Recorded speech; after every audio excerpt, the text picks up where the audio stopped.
Deməli, avtomobil Kia Forte-dir. Avtomobildə sürət qutusunda vurma, bir də mühərrikdə xırda titrəmə var. Məlum məsələdir ki, əgər sürət qutusunda vurma varsa, bu həm də mühərrikdən qaynaqlana bilər. Niyə görə? Çünki əgər mühərrikdə dövrlər sayında oynama olsa, istənilən avtomat sürət qutusu bunu öz işində açıq-aşkar biruzə verəcək. İndi biz bu avtomobildə dövrlərdə niyə görə oynama olduğunu və niyə görə avtomobilin belə titreşimli işləməyi barəsində məlumat əldə etməkdən ötürü skript çəkmişik. Mən sizə əsasən skriptin necə düzgün işlədiyi barəsində məlumat vermək istəyirəm. Məsəl üçün, bu avtomobil bizə rayonların birindən yönləndirilib. Xankəndidən bir usta yoldaşımız bunu bizə yönləndirib, sağ olsun. Allah canını sağ eləsin. İndi yoxlayıblar, orada nasazlığı aradan qaldırmağa çalışıblar, amma əlbəttə ki, Skyner nə qədər imkan verirsə o qədər də Skynerdən o tərəfə çıxmaqdan ötürü gərək motor testləri və yaxud da oscillografla işləyəsən. İndi sizə nəyi göstərmək istəyirəm? Skripti göstərmək istəyirəm. Deməli, avtomobilin skriptidir. Görürsünüz, bu boş gediş əmsalıdır. Bu da boş gediş, daha doğrusu oscillogrammasıdır. Bu da boş gediş oscillogrammasıdır.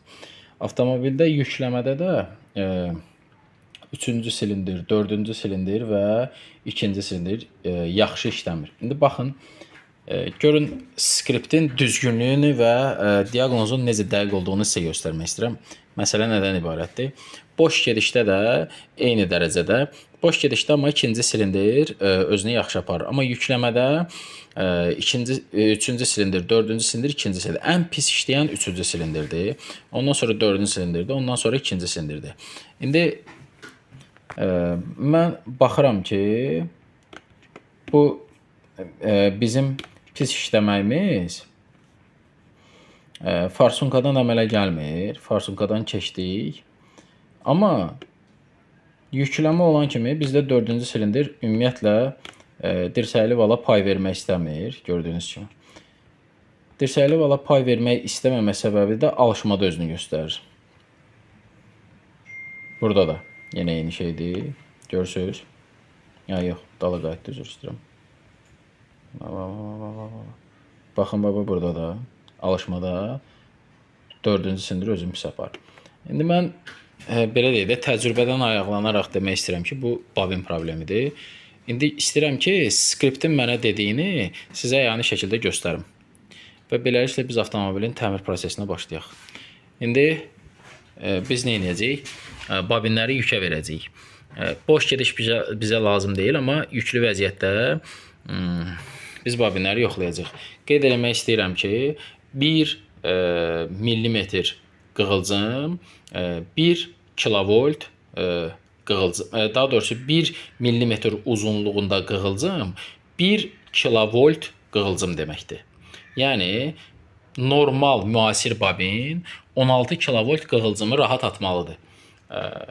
Biz də bunu bir balaca yüksək dövrə qaldıraraq 4500 dövr üçün 20 santimetr qığılcım əldə eləməkdən ötürü, 20 kilovolt qığılcım əldə eləməkdən ötürü 20 santimetri ölçüdə biz bu bobini yükləyəcəyik. Və baxacaq görək özünü necə aparır.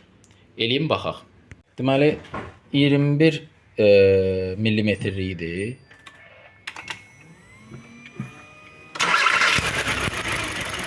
millimetr qığılcım.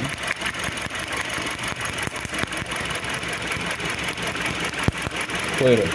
Görürsünüz.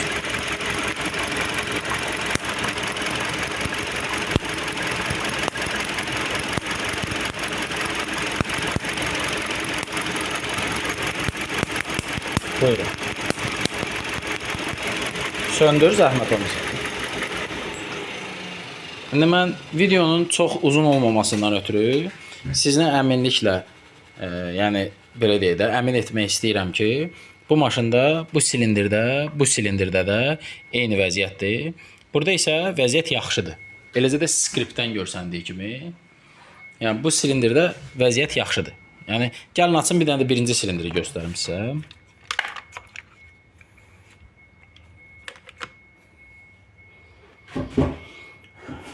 Videonu yenə də deyirəm, çox uzatmaq niyyətim yoxdur. Ona görə birbaşa mətləbə keçdim.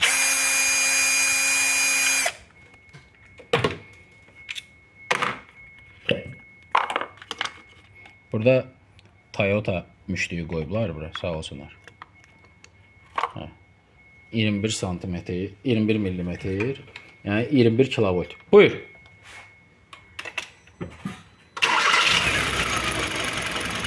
Gördüğünüz kimi bu bobin sapasağlamdır.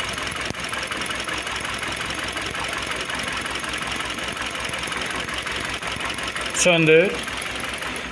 İndi isə skriptin bizə ən zəifdən bir balaca güclü olan işi kimi göstərdiyini ölçərək.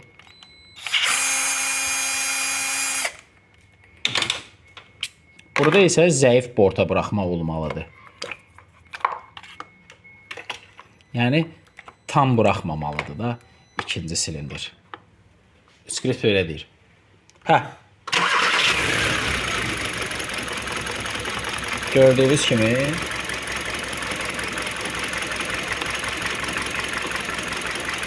var. Ya, dedi bak. Burada var ama tam o derecede değil.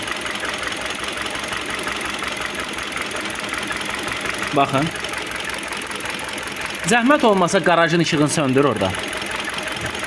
Ben göstereyim. Bakın gördünüz. Görürsünüz. Var ama tam bırakmıyor.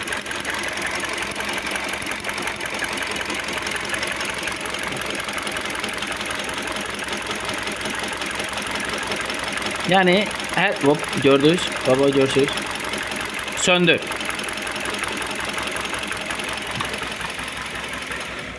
Maşını da söndür. Garajın ışığını zəhmət olmasa yandır. Bu belə bir vəziyyət avtomobildə.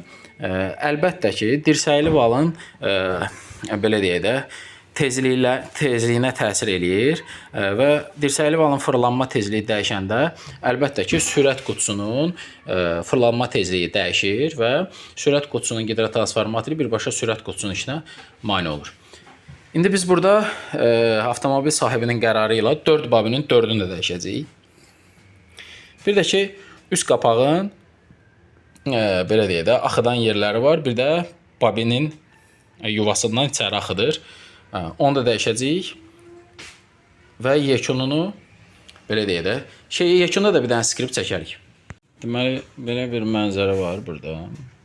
İndi yağ qaralması filan besməkan bax heç. Başa düşdük. Belə bir mənzərə var burada. Heç nə.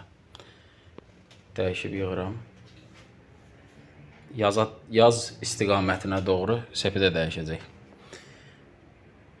Amma məsləhət gördük ki, indi olmasın da, yəni çoxlu, yəni aqressiv sürüşdən istifadə olunmasın.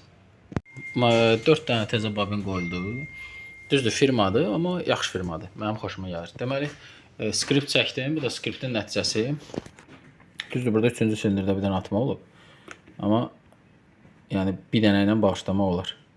Vəziyyət yaxşıdır. Vəziyyət yaxşıdır. Əməli başda skriptin nəticəsi dəyişdi. Qalxdı yuxarı bütün göstəricilər. Əla. Nəticəni görürsünüz göz qabağındadır. İndi elektron diaqnostik eləyəcəyik avtomobili. Baxaq görək qalanda nə var. Elektron eləməmişdim. Yəni bir baş mərkə girmişəm. İndi gedək elektron diaqnostik eləməyəm. Bunun içində avtomobili diaqnostik eləyirəm. Elektron diaqnostik eləyirəm. Deməli məsələ nədir? Birinci oksigen sensoru ilə ikinci oksigen sensorunun göstəricisi bərabərdir. Buradan belə bir nəticəyə gəlmək olar ki, katalitik element öz işini görmür. Bu birinci oksigen sensoru nəticəsidir, bu da ikinci oksigen sensorunun göstəricisidir. İkisi də demək olar ki, eyni şey eləyir.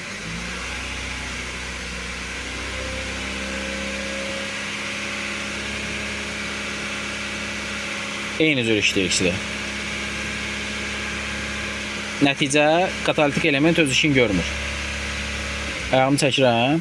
İkinci oksigen sensorunun göstəricisi 0,6 voltla bastım əlimi elə açıldı. Yox, qoy açılsın. Deməli 0,6 voltla 0,8 voltun arasında belə bir düzə oxşayan bir xətt olmalıdır və yaxud da ki 6 volta yaxın bir düzə oxşayan xətt olmalıdır. O elə bir xətt yoxdur bizdə.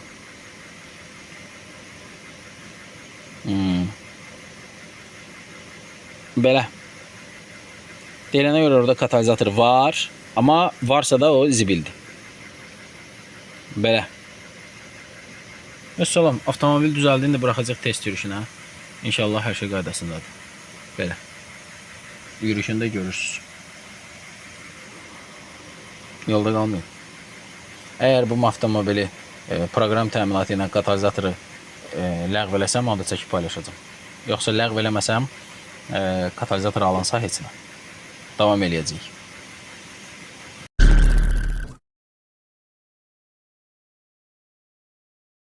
Volkswagen Lavida 0 kilometrdir. 0 kilometr deyəndə ki 300 kilometr yol gedib də, 340 kilometr yol gedib.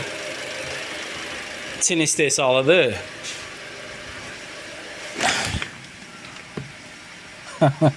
Deməli, zavoddan çıxanda mütəxəssis bu məsələlərin hamısını həll eləməlidir əslində. Ayaqaltı da verməyiblər.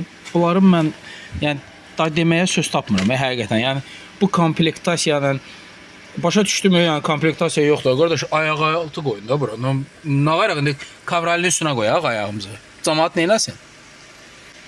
Deməli, alanda deyiblər ki, sür, işıq sönəcək. Sönməyib. Salafanın üstündədir. Deməli, yoxlayıram. Bütün blokların belə deyək də aktiv bir-biri ilə danışmasından gateway nasazlığı verir. Əslində bunu mütəxəssis zavodda həll eləməli idi. Mühərriki yığandan sonra test vəziyyətində bütün problemlər həll olmalıdır. Bu Çin olduğuna görə biz belə şeylərlə razılaşırıq da. Biz onsuz da həyatımızla razılaşmışıq. Artıq eşitmişəm ki, elektromobillər də ölkəyə idxalı azalıb. Niyə bilmirəm. Sizcə niyə görə azalıb? Yazarsınız kommentlərə, zəhmətimiza. Elektromobillər idxalı niyə görə azalsın ki ölkəyə? Nə oldu? Yəni alır zikri, sağ olsun qardaş çəkib paylaşıb, sürə bilmir, bateriyası xarab olur. Beydələr doludur sexlərdə ağzına kimi. Nə oldu bunlara? Nə oldu bu maşınlara? İndi də Volkswagen Lavidadır, nədir ondandır? Polo motoru ilə. Baxırıq görək nə məsələdir. Belə, yəni belə bir şeylər olur. Görürsünüz, zavod defekti də olur. Silməyib də. Zavod bunu belə buraxıb. Mindirib gəmiyə göndərib bura.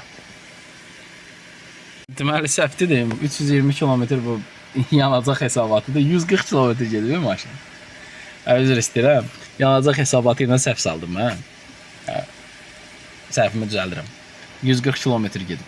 140 kilometr getmiş maşın. Bu 320 kilometr bu yanacaq nə qədər gedə bilər odur. Yürüyüş hesabatı. Üzrü sayın.